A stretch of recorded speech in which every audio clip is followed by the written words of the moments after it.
Hablamos ahora de Bolivia, porque la Fiscalía ordenó activar una alerta migratoria contra el expresidente Evo Morales y abrir además una investigación por corrupción. Esto tras una denuncia presentada por los exdiputados Amílcar Barrar y Yesenia Yarcuri Albino, que tiene que ver con el manejo de los recursos del programa Fondo Indígena y la firma de contratos con la empresa china CAMP. Recordemos que Morales, que ya enfrenta varios juicios, uno de ellos vinculado en este caso al embarazo de una joven de 15 años mientras ocupaba la presidencia.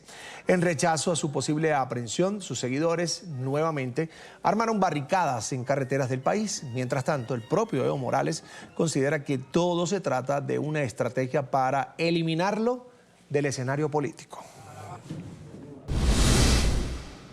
El gobierno traidor construyó una ruta judicial y violenta para acabar con el proceso de cambio. A través de sentencias buscan arrebatarle la sigla del MAS y PSP a los movimientos indígenas para proscribir el instrumento. Asimismo, pretenden inhabilitarnos a través de procesos judiciales y finalmente promover tal nivel de violencia legitimada que resulte en episodios como el atentado contra la vida de Cristina Fernández. No les tenemos miedo. El abuso y la violencia siempre encontraron en nosotros una respuesta democrática y nuestra candidatura representa la alternativa real que tiene el pueblo boliviano de salir de la crisis como lo hicimos en 2005. Nos acompaña a esta hora Antonio Saravia, analista político boliviano, además es el director del Centro para Estudios de la Economía y la Libertad de la Universidad Mercer. Ya está en pantalla. Bienvenido al Canal de las Américas. Buena tarde. ¿Cómo estás? Muchas gracias. Está claro que no soy analista político, gracias por eso, soy economista, pero encantado de charlar contigo. Claro, bienvenido, bienvenido. Señor Saravia, quería preguntarle su opinión, ya como docente, como boliviano, sobre lo que está viviendo el expresidente Evo Morales. Él dice que todo se trata de una persecución, de una intención de sus antiguos compañeros, tanto de gobierno como de partido, el Movimiento del Socialismo Más, de sacarlo, eliminarlo, extinguirlo del panorama político, porque Evo Morales insiste en volver a aspirar la presidencia de la República. ¿Cuál es su visión de ese conflicto entre Evo Morales, el MAS, y el actual presidente de Bolivia, Luis Arce? Bueno, yo te lo voy a dejar muy clarito. A los que están eliminando, a los que están aplastando, estos dos personajes, estos dos sinvergüenzas, estos dos criminales, son al pueblo boliviano. Eso es lo que están haciendo estos dos señores. Mira que tengo que hablar con la prensa, he hablado 3 veces hoy día con la prensa, hablando de este problema, con la prensa internacional me refiero. Imagínate la vergüenza que pasamos nosotros los bolivianos cuando se habla que nuestro actual presidente tiene correríos amorosos, disfrazado de taxista, ¿te das cuenta? Disfrazado de taxista, y que nuestro expresidente, el mafioso de Evo Morales, tiene relaciones sentimentales, sexuales, amorosas con niñas. Es decir, que esto es una barbaridad lo que está pasando en nuestro país. Y estos dos señores del MAS, los estatistas de siempre, se pelean entre ellos, ¿no? Y uno entonces amenaza con bloqueos, y cuando amenaza con bloqueos el otro lo llama al diálogo. ¿Pero cómo lo va a llamar al diálogo si este señor tiene que estar declarando por el caso de estupro?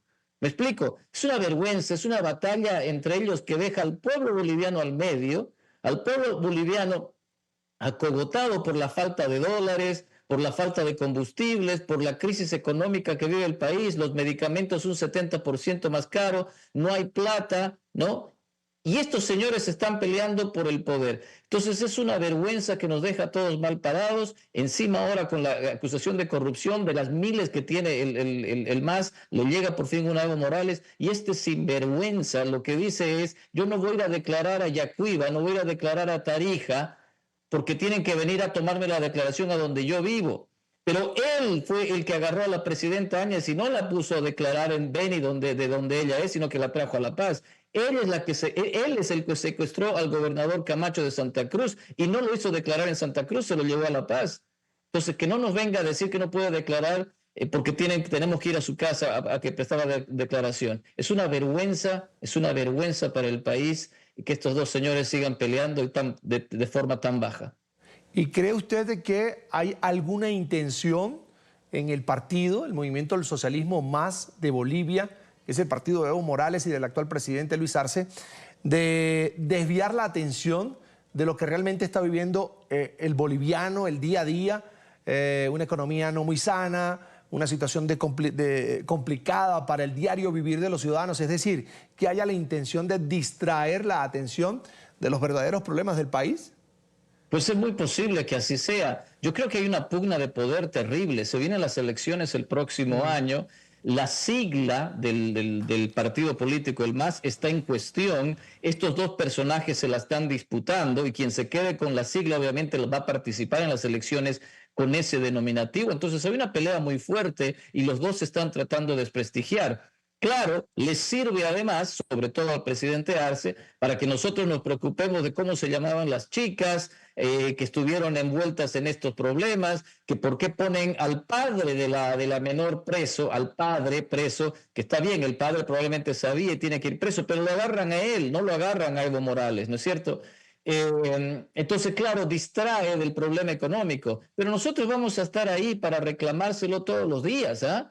Porque aquí no nos vamos a olvidar que llevamos 11 años consecutivos de déficit fiscal. No nos vamos a olvidar que se acabaron las reservas internacionales de 15.000 millones de dólares que teníamos en el 2014, pasamos a 1.700 millones ahora. No hay dólares en el país. Y si no hay dólares, tienes un mercado paralelo que se está disparando día a día. Si no hay dólares, no tienes cómo importar combustible. Entonces en Bolivia todos los días de Dios hay filas, hay colas largas para comprar gasolina, para comprar diésel. Imagínate lo que le pasa a los productores que no tienen diésel. Entonces, no hay dólares, no hay combustibles, no hay medicamentos. Entonces, llevamos una crisis que se está ahondando todos los días. La inflación está subiendo, ya vamos a llegar a los 2 dígitos. Y entonces nos vamos a ir convirtiendo paso a paso en Venezuela, ¿no es cierto? El socialismo del siglo XXI ha tomado al país, lo tiene de rehén y estas políticas estatistas nos están llevando al fracaso. Pero vamos a estar acá para decirle a esos señores, a esos criminales, a esos sinvergüenzas, que no nos olvidamos que el problema económico es el primero y que ellos tienen que resolver eso antes de irse. Ahora, usted habla antes de irse, pero me relata que el poder de ese llamado socialismo del siglo XXI ha podido cooptar, por ejemplo, las instituciones que velan por la transparencia, que luchan contra la corrupción, si es que lo hacen, y la propia justicia en Bolivia. Es decir, en el momento en que Evo Morales abandona el poder es porque renuncia, porque se había robado las elecciones y el pueblo salió a las calles a reclamarlo. Quien asumió el poder por ley, por constitución, usted lo decía muy bien, la presidenta Yanine Áñez hoy está en prisión. Es decir, ¿qué posibilidades tiene Bolivia como tal o los bolivianos de buscar un camino de paz institucional para salir de la crisis y que haya un cambio político el año próximo? Pues es una muy buena pregunta. No sé cuántas sean nuestras posibilidades, si son muy flacas, ¿no? Si son muy pocas. Pero ¿qué nos queda? ¿Vamos a nosotros a llamar a un golpe de Estado? ¿Vamos a tocar las puertas de los militares para que lleguen y saquen a estos sinvergüenzas? No lo vamos a hacer.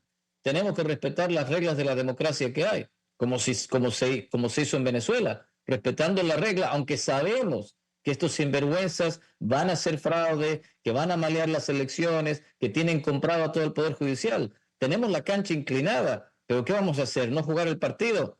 Hay que jugarlo. Y para eso tenemos que unir a la oposición, ojalá en una unidad disputada, donde se hagan encuestas primarias, se elija un solo opositor para no dividir el voto, se llegue con este opositor a un más frágil, porque la economía le está pasando una cuenta al presidente Arce. El presidente Arce tiene una digamos, aprobación de alrededor del 5% nada más, una intención de voto del 5%. Evo Morales está más allá, está probablemente entre el 14%, pero fíjate cómo han caído, porque antes ellos ganaban las elecciones con más del 50%. Así que Arce es un cadáver político, Arce no lo vota nadie. Evo Morales puede ser el problema y por eso la otra ala masista lo está acusando, lo está poniendo hasta los tribunales ahora, cuando todos sabíamos que hacía eso, la pederastía y todo eso lo hacía hace mucho tiempo. Entonces, por eso ahora lo quieren sacar del plano político. Entonces, lo que tenemos que hacer es jugar el partido, aunque la cancha esté inclinada, tenemos que mandar un solo candidato de oposición, como hizo Venezuela, tenemos que ganar la elección incluso con fraude y sacar a esta gente. En pantalla, Antonio Saravia, director del Centro para el Estudio de la Economía y la Libertad de la Universidad Mercer. Le agradezco mucho por haber compartido estos minutos con nosotros aquí en la tarde de NTN 24. Será hasta la próxima. Ha sido un placer, gracias. Hasta pronto.